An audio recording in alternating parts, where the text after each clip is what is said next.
तुम्हें लगता है कि पास्ट हो चुका है और फ्यूचर अभी बना ही नहीं, लेकिन फिजिक्स तो कुछ और ही हिंट दे रही है।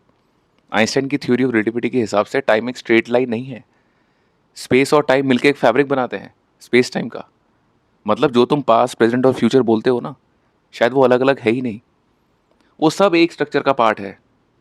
इस आइडिया को ब्लॉक यूनिवर्स थ्योरी भी बोलते हैं, जहाँ सारे इवेंट्स हो चुके हैं और जो होने वाले हैं एक ही फ्रेम में एग्जिस्ट करते हैं, अब क्वांटम लेवल पे आ जाते हैं। डबल स्लिट एक्सपेरिमेंट ने दिखाया कि particles behave differently when observed. जैसे रियलिटी तब फिक्स होती ही नहीं जब तक हम उसे देखते नहीं। और फिर आता है क्वांटम सुपरपोजिशन। एक पार्टिकल एक टाइम में मल्टीपल स्टेट्स पे बिहेव कर सकती है। मतलब फ्यूचर की एक सिंगल लाइन है ही नहीं, मल्टीपल पॉसिबिलिटीज का क्लाउड है। लेकिन अब सबसे crazy part, delayed choice experiment.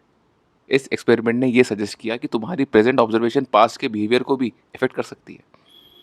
सोचो तुमने डिसीजन अभी लिया है और लेकिन इसका इफेक्ट पहले से ही था।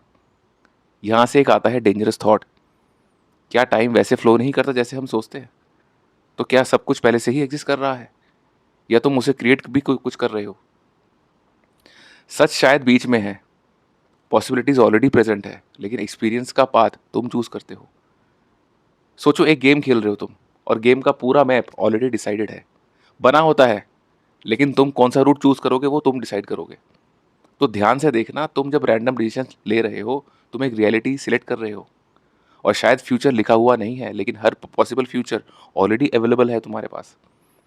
अब सवाल ये नहीं है कि क्या होगा, सवाल ये है कि तुम कौन सा वर्जन चूज करोगे जीने के लिए। अगर बात में थोड़ा भी दम लगा, कमेंट करो version and follow me for more.